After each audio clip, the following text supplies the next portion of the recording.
Welcome to the Daily Jing for Friday, September 28th. Here's the quote of the day. The stupid are cocksure and the intelligent are full of doubt. Bertrand Russell. So let's go to the schedule. We're at the end of the 5th week. The reflection imitation essay, the rough draft, is due, uploaded into Google and shared with me in your group. Do 2 peer reviews using your peer review sheet. So let's look at the peer review sheet. And remember, look through these important links here. Most people are doing the first 2. Some are not using the assignment templates, so make sure that you do that. And name your file. Last name, first name, paper name. For Karen Jones, you would do in the reader analysis, Jones K _1RA. That's it. Put your last name first. Okay, here's the peer review sheet. Okay, so use this to peer review all of your peers' papers. You need to do 2 of them. Okay, and here's the D2L page, and the peer review groups are here. These links. Look at these instructions.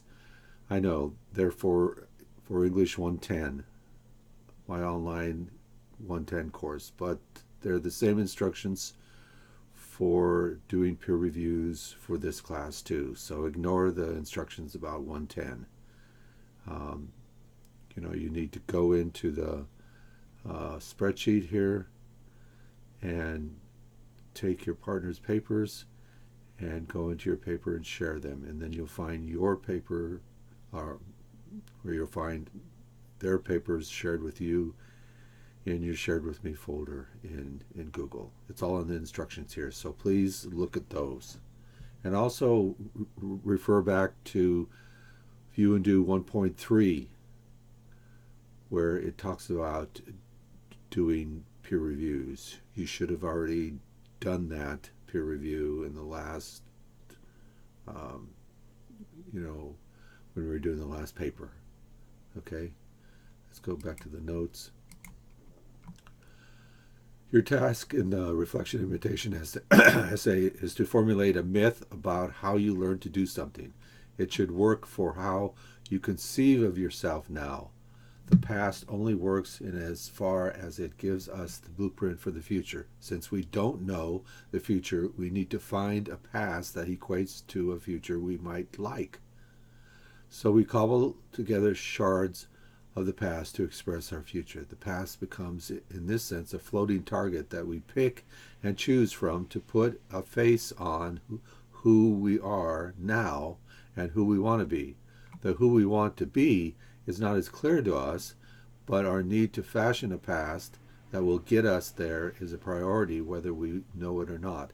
The better we are at refashioning the past, the better we will be in knowing the future.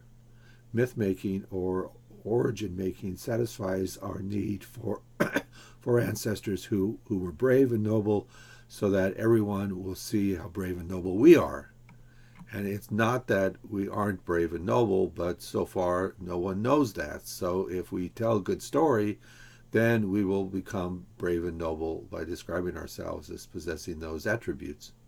Myth-making is an exercise in a self-fulfilling prophecy. You think, therefore you are. You know how to do this thing because you discovered how to make it happen from parts of your past that make sense for how things work. It's a reverse engineering project that you work on yourself. And it's not a matter of discovering the past, how you actually did something, but actually creating the connections in a past that were random and unformed in order to fill the bill that you have charged it with. In effect, you are taxing your past to pay for your future.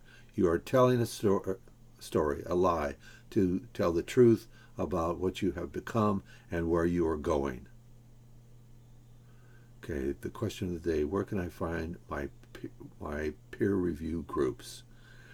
If you go to today's schedule. There's a link to the assignment pages, and at the bottom is the link to the peer reviews. Okay? All right, thanks. Bye.